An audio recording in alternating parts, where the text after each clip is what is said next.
আসসালামু আলাইকুম। হিন্দু ও অন্যান্য ধর্মের দাদা এবং দিদিদেরকে জানাই নমস্কার।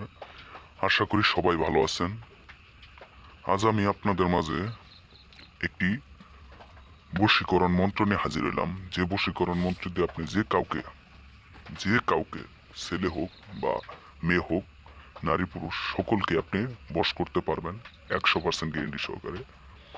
তো ভিউয়ার্স, আপনারা যারা কাজ করেন বা আমার মাধ্যমে এই তন্ত্র মন্ত্র দিয়ে কাজ করে থাকেন, তারা একমাত্র বলতে পারবে যে আমার তন্ত্র মন্ত্রগুলো কিভাবে কাজ করে বা কিরকম শক্তিশালী, অত্যন্ত কার্যকারী, খুবই পাওয়ারফুল। কাজ করার সাথে সাথে রেজাল্ট পাবেন। আপনারা যদি কাজ করতে পারেন তাহলে 100% কাজ হবে সঠিক নিয়মে। আর যদি ভুল নিয়মে যতই কাজ করেন, এক ফোঁটাও কাজ হবে না।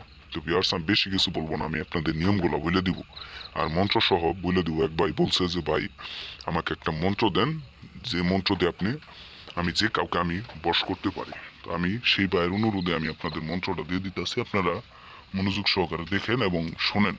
মন্ত্রটা আমি বলে দিতেছি, আপনারা শোনেন। কাতাল স্রবাতি নমো নমো বর্ষ অমুকিং অমুক সহা। আমি আবারও বলে দিতেছি, আপনারা শোনেন। কাতাল স্রবতী নমো নমো বর্ষ অমুকিং অমুক সহা। তো বিয়ার্স, এখানে অমুকিং অমুক এই জায়গায়, অমুকের জায়গায় আপনি সেই কাঙ্ক্ষিত ব্যক্তির নাম দিবেন যাকে আপনি বশ করতে চাইতেছেন। তবে তার আগে এই মন্ত্রটা সুন্দর করে যে কোনো শনি অথবা মঙ্গলবারে পাক পবিত্র হয়ে নিরামিষ খায়, হালাল হারাম বাইসা খায়, কারোর সাথে কথা না বললে এই মন্ত্রটা 700 বার জপ করবেন। 700 বার পাঠ করার ফলে এই মন্ত্রটা আপনার প্রতি সিদ্ধ হবো। সিদ্ধ হওয়ার পরে আপনি এই মন্ত্রটা যে কোনো দিন, যে কোনো সময়, যে কাউকে বশ করতে চাইতেছেন সেই সময় এই মন্ত্রটা মাত্র 41 বার পাঠ করবেন।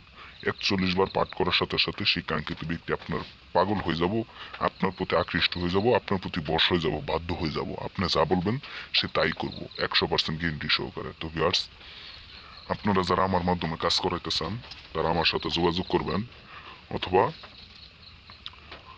যে কোনো কাজের জন্য আমার সাথে যোগাযোগ করতে পারেন। আমি যে কোনো কাজ 24 ঘন্টার মধ্যে রেজাল্ট দিয়ে থাকি জিন চালানোর মাধ্যমে 100% গ্যারেন্টি সহকারে। তো আশা করি আমার কথাগুলো বুঝতে পারছেন। যদি না বুঝে থাকেন কল করে সুন্দর করে বুঝে নেবেন। তো ভালো থাকেন সবাই, সুস্থ থাকেন। আসসালামু আলাইকুম।